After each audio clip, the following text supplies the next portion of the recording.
शांति। आज 13 अप्रैल 2022 दिन बुधवार की साकार मुरली। आइए अब सुनते हैं मीठे बाप दादा के मधुर महावाक्यों को। मीठे बच्चे, ग्रस्त व्यवहार में रहते कमाल कर दिखानी है। श्रेष्ठाचारी देवता बनने और बनाने की सेवा करनी है। प्रश्न: राजाई के वर्षे का अधिकार किन बच्चों को प्राप्त होता है? उत्तर: जो बाप के समीप संबंध में आते हैं, अपनी चलन और आमदनी का पूरा समाचार बाप को देते हैं। ऐसे मातेले बच्चे ही राजाई के वर्षे का अधिकार प्राप्त करते हैं। जो बाप के आगे आते ही नहीं, अपना समाचार सुनाते ही नहीं, उन्हें राजाई का वर्षा मिल नहीं सकता। वह हैं सोतेले बच्चे।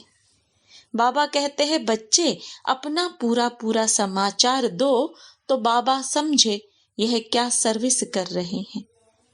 बाबा बच्चों को हर हालत में ऊंच पद पाने का पुरुषार्थ कराते हैं।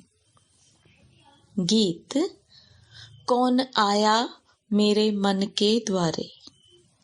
ओम शांति। बच्चे जानते हैं परमपिता परमात्मा शिव से हमारा क्या संबंध है? परमपिता तो कहते ही हैं। पतित पावन अक्षर भी डाल दो। दिल में है कि पतित पावन परमपिता परमात्मा शिव से हमारा संबंध बाप का है। बाप कहते हैं, मैं बच्चों के सामने प्रत्यक्ष होता हूँ। बाप बच्चों से ही रूह रिहान करते हैं, मिलते जुलते हैं। जो बात समझाई जाती है वह फिर औरों को समझानी है। अभी तुम जगत अम्बा और जगत पिता को भी जानते हो। शिव को जगत पिता नहीं कहेंगे क्योंकि जगत में प्रजा है, इसलिए कहा जाता है प्रजापिता ब्रह्मा और जगत अम्बा। अम्बा सारे जगत की। इससे सिद्ध हुआ वह रचयिता है। यह भी समझ चाहिए। मनुष्य तो सब परमात्मा को याद करते हैं परंतु जानते नहीं। तुम अब परमपिता परमात्मा को, जगत अम्बा को, प्रजापिता ब्रह्मा को जानते हो। उनकी आय संतान बने हो। लौकिक माँ बाप को तो सब जानते हैं, उनको जगत अम्बा जगत पिता नहीं कहेंगे। जगत अम्बा जगत पिता होकर गए हैं। इस समय फिर तुम आकर उनके बने हो। फिर से हिस्ट्री ज्योग्राफी रिपीट हो रही है। तुम जानते हो हम अब बाप से वर्षा ले रहे हैं। बाप है स्वर्ग स्थापन करने वाला। जिसमें लक्ष्मी नारायण का राज्य था, तुमको भी बादशाही मिली थी। अब फिर से तुम ले रहे हो तो तुमको पूछना चाहिए, परमपिता परमात्मा को जानते हो? यह बात ऐसी है जो समझते हुए भी भूल जाते हैं। अपने आप को भूल, माता पिता को भूल वर्षा गंवा देते हैं। यह है ही युद्ध स्थल। तुम इस समय माया पर जीत पाने के लिए युद्ध के मैदान पर खड़े हो। जब तक अंत ना आए तो लड़ाई चलती रहेगी। उस लड़ाई वाले भी जानते हैं, अगर हम चाहें तो सेकंड में सबको उड़ा दें। अभी तो एक दो को हथियार देते रहते हैं, कर्जा देते रहते हैं। अगर कोई मार दे तो कर्जा खत्म हो जाएगा। बाबा भी अखबार पढ़ते हैं। बच्चों को भी अखबार पढ़कर उससे सर्विस करनी चाहिए। बाबा से पूछना चाहिए, बाबा आप तो मालिक हो, फिर रेडियो क्यों सुनते हो? अब बच्चे, मालिक तो शिव बाबा है। हमको कैसे पता पड़े कि वायुमंडल क्या है, कहाँ तक लड़ाई आदि के आसार हैं? इस समय गपोड़े तो बहुत मारते हैं, सदाचार कमेटियां आदि बनाते हैं। उनको लिखना चाहिए, यह दुनिया ही भ्रष्टाचारी है। सदाचारी कोई कैसे हो सकता है? भ्रष्टाचारी विकारी को कहा जाता है।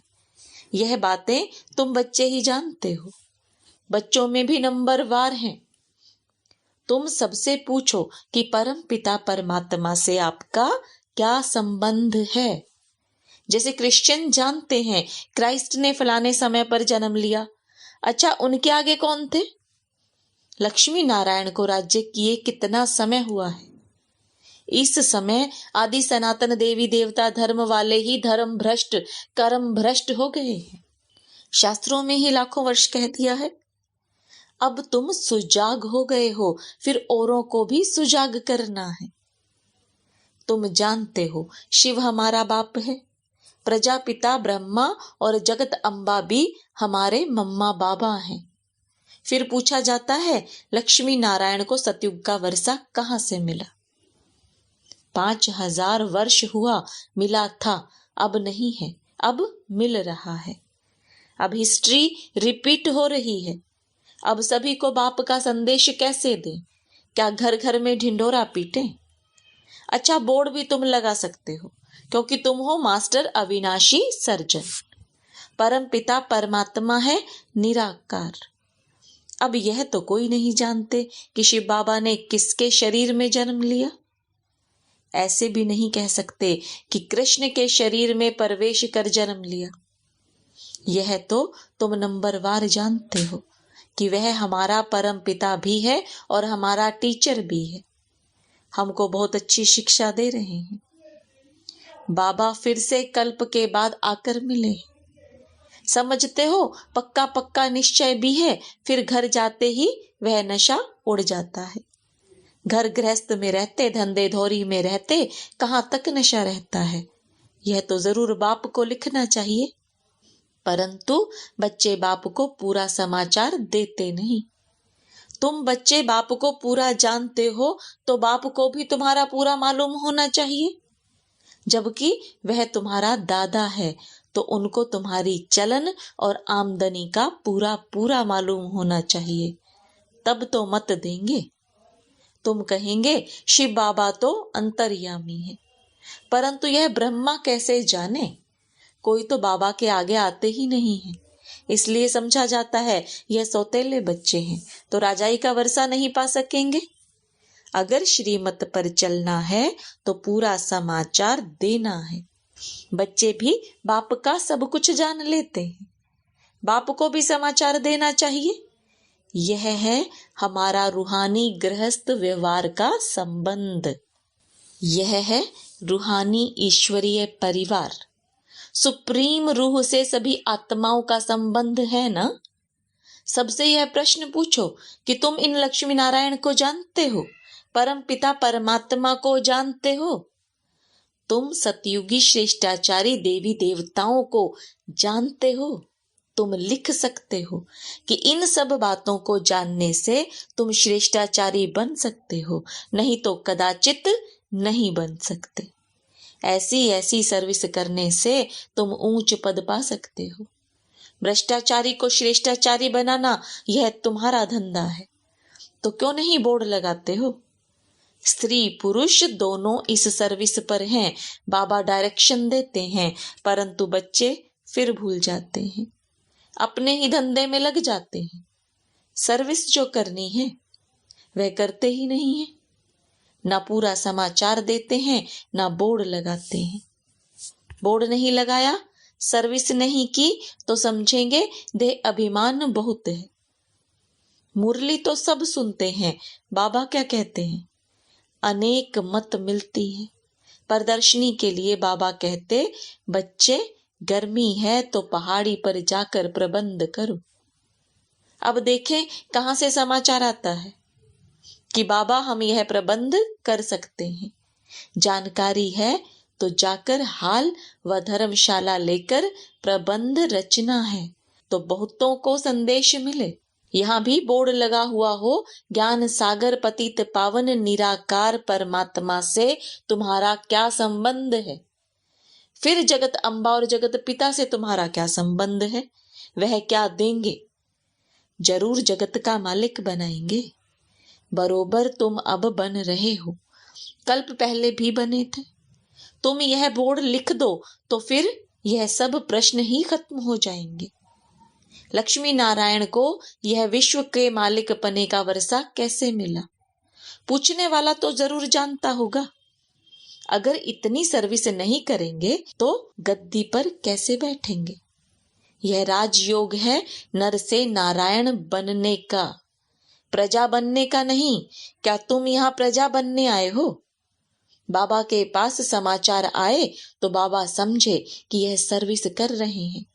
न घर का न सर्विस का समाचार देंगे तो कैसे समझेंगे कि यह विजयमाला में आएंगे। निश्चय बुद्धि विजयंती और संशय बुद्धि विंशंति। तुम जानते हो अभी हमारी राजधानी स्थापन हो रही है।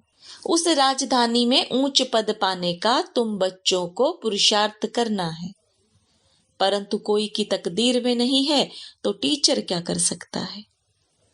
तुमने ही ऐसे खोटे कर्म किए हैं जो तुम्हें भोगना पड़ता है। मम्मा ने अच्छे कर्म किए हैं तो कितना अच्छा अटेंशन से मम्मा ने ऊंच पद प्राप्त किया।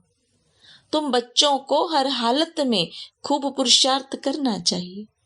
बाबा ने राय दी है, बोर्ड बनाए लगाना चाहिए और छोटे छोटे पर्चे बनाकर बांटने चाहिए कि इन लक्ष्मी नारायण को जानने से तुम यह श्रेष्ठाचारी देवता बन जाएंगे। शुभ कार्य में देरी नहीं करनी चाहिए। तुम मीठे मीठे बच्चों को बहुत सर्विस करनी चाहिए। गृहस्थ व्यवहार में रहते कमाल कर दिखानी है, कब छोड़ने का ख्याल नहीं करना है।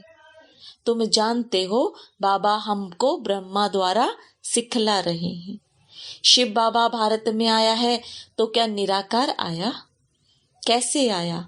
क्या किया? कोई को पता ही नहीं। शिवरात्रि मनाते हैं, जरा भी पता नहीं। परमात्मा आते ही हैं पावन बनाने। बाबा कहते हैं कोई भी बात में मूंझते हो तो पूछो कि बाबा हमको यह बात समझ में नहीं आती है। 84 जन्मों का राज भी समझाया है, वर्णों में भी आना है, तुम यह धारण करते हो। बरोबर हमने ऐसे 84 जन्म लिए हैं, अब फिर हम सूर्यवंशी बनते हैं। जितना जो पुरुषार्थ करेगा उतना ऊंच पद पाएगा। कितनी सहज बात है। फिर भी बुद्धि में बैठता नहीं है तो आकर पूछो, बाबा हम इस समझाने से मूंझते हैं। पहले पहले अल्फ का परिचय देना है। यह बोर्ड सब लगा दें। इस नॉलेज से तुम सदा सुखी श्रेष्ठाचारी बन जाते हो तो यह अच्छा है ना। टेम्पटेशन होगा, क्यों ना ऐसी बात जाकर समझें। बाबा सर्विस से समझ जाएंगे कि कौन कौन सच्चा बच्चा है जो अटेंशन देते हैं, वही माला का दाना बनेंगे। करके दिखाना है।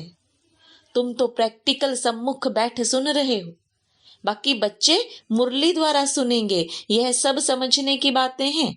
परमात्मा बाप भी है, फिर पतित से पावन बनाकर ले जाते हैं तो गुरु हो गया। सृष्टि के आदि मध्य अंत की नॉलेज शिक्षक बन पढ़ाते हैं तो तीनों हो गए ना। परंतु बहुत बच्चे भूल जाते हैं। बुद्धि से वह नशा निकल जाता है, नहीं तो स्थायी खुशी रहनी चाहिए। अच्छा, मीठे मीठे सिकिलदे बच्चों प्रति माता पिता बाप दादा का याद प्यार और गुड मॉर्निंग। रूहानी बाप की रूहानी बच्चों को नमस्ते। रूहानी बच्चों की रूहानी बाप दादा को याद प्यार गुड मॉर्निंग और नमस्ते। धारणा के लिए मुख्य सार। विजय माला का दाना बनने के लिए अपने ऊपर पूरा अटेंशन देना है। श्रेष्ठाचारी बनने और बनाने की सेवा करनी है। कोई भी ऐसा खोटा कर्म नहीं करना है जिसकी भोगनी पड़े। बाप की राय पर कदम कदम चलना है। वरदान, अपनी आकर्षणमय स्थिति द्वारा सर्व को आकर्षित करने वाले रूहानी सेवाधारी भव। रूहानी सेवाधारी कभी यह नहीं सोच सकते कि सेवा में वृद्धि नहीं होती या सुनने वाले नहीं मिलते। सुनने वाले बहुत हैं, सिर्फ आप अपनी स्थिति रूहानी आकर्षणमय बनाओ। जब चुंबक अपनी तरफ खींच सकता है तो क्या आपकी रूहानी शक्ति आत्माओं को नहीं खींच सकती? तो रूहानी आकर्षण करने वाले चुंबक बनो, जिससे आत्माएं स्वतः आकर्षित होकर आपके सामने आ जाए। यही आप रूहानी सेवाधारी बच्चों की सेवा है। स्लोगन, समाधान स्वरूप बनना है तो सबको स्नेह और सम्मान देते चलो। मातेश्वरी जी के अनमोल महावाक्य। परमात्मा एक है, बाकी सर्व मनुष्य आत्माएं हैं। अब यह तो सारी दुनिया जानती है कि परमात्मा एक है, वो सर्वशक्तिवान है, जानी जाननहार है। ऐसे तो सारी दुनिया खुद भी कहती है हम परमात्मा की संतान हैं। परमात्मा एक है। भल कोई धर्म वाला हो, वो भी परमात्मा को ही मानते हैं। वो भी अपने को परमात्मा द्वारा भेजा हुआ संदेशवाहक समझते हैं। ऐसे ही संदेश लेकर अपने अपने धर्म की स्थापना करते हैं। जैसे गुरु नानक ने भी परमात्मा की इतनी बड़ाई की। एक ओंकार सत्य नाम। एक ओंकार का अर्थ है परमात्मा एक है। सत्य नाम अर्थात उसका नाम सत्य है, तो गोया परमात्मा नाम रूप वाला भी है, अविनाशी है, अकाल मूर्त भी है, तो फिर कर्ता पुरुष भी है। माना वो खुद अकर्ता होते हुए भी कैसे ब्रह्मा तन द्वारा कर्ता पुरुष बनता है। अब यह सारी महिमा एक परमात्मा की है। अब मनुष्य इतना समझते हुए फिर भी कहते हैं ईश्वर सर्वत्र है, अहम आत्मा सो परमात्मा है। अगर सभी परमात्मा ठहरे फिर एक ओंकार, यह महिमा किस परमात्मा की करते हैं? इससे सिद्ध है कि परमात्मा एक है। अच्छा, ओम शांति।